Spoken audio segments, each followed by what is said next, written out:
Hi, I'm Kathy from the Delafield Quilt Company, and I've got block number 16 for you today.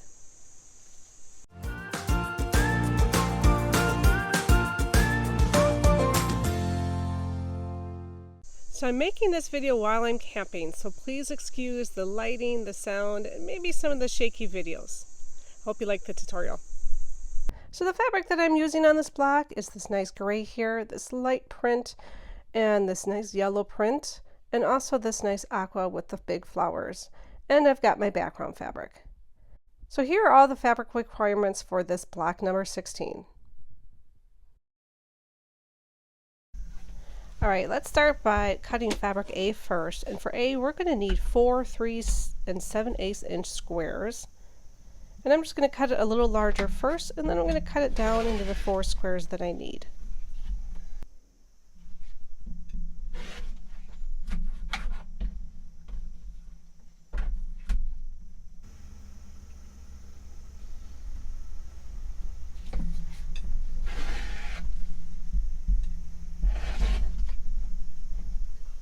Alright, I've got all 4 squares done from fabric A. Let's move on to fabric B. And for fabric B, we're going to need a 4 1/4 inch square. And then we're going to need the same for fabric C, again 4 1/4 inch square. And then from fabric D, I just need 2 3 7/8 inch squares. And also from the background fabric, I just need 1 7 1/4 inch square and 4 3 1/2 inch squares, which I've already got cut. Alright, now I need to subcut the squares from fabrics B, C, and D so that I get some additional triangles. And I'm just layering the squares together for fabric D, and I'm just cutting once on the diagonal. And I'm going to need 4 triangles from B and C each. And with these blocks, I'm going to cut them first once on one diagonal, then I'm going to carefully lift up my ruler, turn it, and then I'm going to cut on the other diagonal to get my 4 triangles.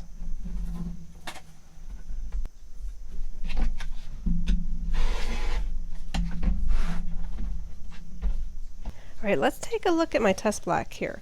So to put this together, we're going to make 4 at a time no-waste flying geese, which I use a lot in this quilt series. And then for the double pinwheel in the middle, we're just going to sew together the small triangles first and then the larger triangles onto those. Okay, the first thing I need to do is draw a line on the back of all of the fabric A squares. I'm using this friction pen.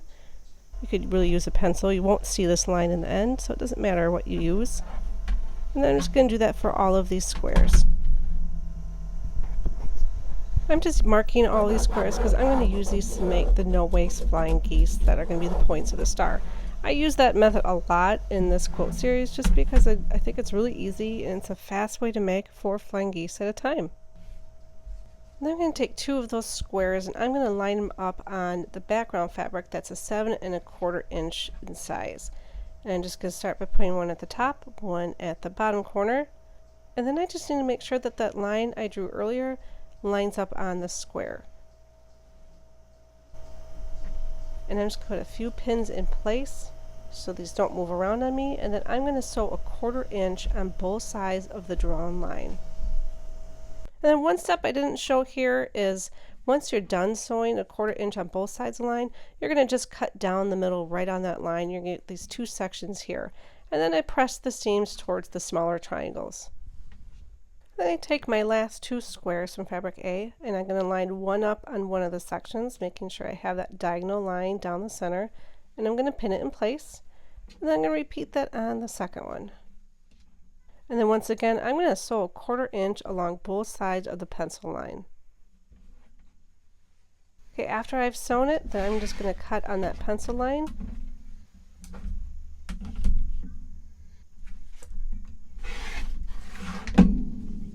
And then I'm going to have 4 flying geese. Now these flying geese should measure about 3 1/2 inches tall by 6 1/2 inches wide. Mine look pretty good, but I am going to trim off the dog ears.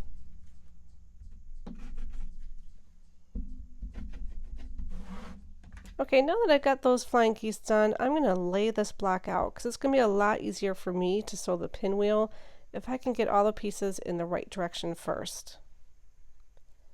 Alright, to do that I'm going to have my 4 flying geese for the points of the star. My 3.5-inch squares are just going to go in the corner. And then my triangles for the pinwheels I'm going to line up in the middle. And now to sew these together, I'm just going to take these 2 smaller triangles. I'm going to put them right sides together on their matching sides here. And then I'm going to sew a 1/4 inch along the side. And I want to make sure as I'm sewing these, I'm keeping them all in the right order, so I'm sewing them on the same side. And when I go to press these, I'm just keeping these in the same direction because I want to make sure that the seams are all going the same way. So once I turn them for the pinwheel, it should nest nicely with the other pieces. Then I'm going to just lay them back down in their spots here. Just make sure one more time that I've got everything going in the right direction because I think it's really easy to get these pinwheels mixed up. And I am going to trim off these dog ears just to make this sew together a little cleaner. Alright, to sew them together, just take them to your fabric D triangle, and these should line up really nicely if your seams are good. And then I'm going to do a 1/4 inch on the long side. Okay, I've got all of my pinwheels sewn together. I'm just going to lay them back out one more time just to make sure I have them in the right order. And it gets a little tricky sometimes. And I'm just going to cut off the dog ears just to make sure those are all cleaned up. And I did go ahead and sew the 3.5-inch blocks on 2 of the flying geese, and I pressed those seams going towards the flying geese. Alright, now I'm just going to stack my pinwheel blocks together, and then I'm going to pin them so I make sure that I'm sewing on the right side. And I'm going to sew them with that 1/4 inch seam. And this is the finished block. Again, I apologize for the quality of this video because I'm sewing this one in my camper. It was a little tight in here, so I had to make do, but I wanted to make sure to get this block out. If you're following along on the Slow Summer Stars series, please send me pictures. I absolutely love the ones that you have been sending. It's so nice to see these projects and to see all the different fabric choices that all of you have been making.